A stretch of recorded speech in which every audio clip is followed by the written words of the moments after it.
আজকে আবার আমার আম্মু আর আব্বুর ওদের আসছিল কিসের ওদের জানি না, ওদের জন্য আজকে তাদের জন্য আমি ইফতারি বানাবো। সবসময় তো ওরাই খাওয়ায়, আজকে আমি ওদেরকে বানাই খাওয়াবো। চলো বানাইতেছি। প্রথমে বেগুনি বানাচ্ছি। তেল গরম হয়ে গেলে ওখানে বেগুনগুলো দিয়ে দিচ্ছি। তারপরে ওরা উল্টে পাল্টে একটু ভেজে নিয়ে তারপর লাল হয়ে গেলে তুলে নেব।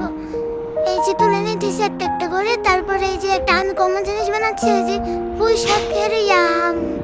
শাকের কি বলে আমি শুধু জানি না, ধরু একটা হইলে হইব, খাইতে পারলে হয়েছে। তারপরে এই যে এটা লাল হয়ে গেলে এটা উঠে নিতেছি, আরেকটা দিব, দিলে এটাও লাল হয়ে গেলে উঠে নিতেছি।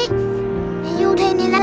এবার ওই তেলের মধ্যে দিয়ে দিলাম পেঁয়াজ, তারপরে হচ্ছে মরিচ কুচি দিতেছি। দেওয়ার পরে এগুলো হালকা একটু ভেজে নিতে হবে। ভেজে ভেজে নিতেছি। ভেজে নেওয়ার পরে এখন এটার মধ্যে দিব হচ্ছে রসুন বাটা দিয়ে একটু নেড়ে নিতেছি। নেওয়ার পরে দিলাম হলুদ, তারপর হচ্ছে মরিচ, তারপরে দিলাম হচ্ছে লবণ, তারপরে টালা জিরার গুঁড়া মনে হয়, তারপরে দিয়ে দিলাম। দেওয়ার পরে নেড়ে নিতেছি। নেওয়ার পরে এটাতে আলু কুচি দিতেছি। দেওয়ার পরে এই যে নেড়ে নিলাম।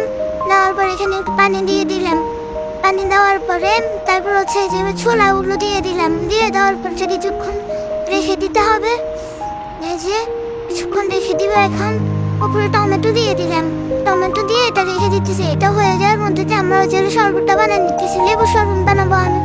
এখানে লেবু দিয়ে নিতেছি। এর মধ্যে ছোলাগুলোর পানি শুকিয়ে আসছে, লবণটা চেক করে চুলাটা অফ করে দিতেছি।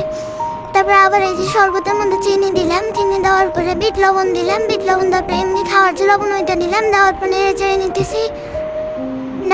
নেড়ে নেওয়ার পর তারপরে যে লবণটা চিনিটা চেক করতেছি, না ঠিক আছে সব কিছু।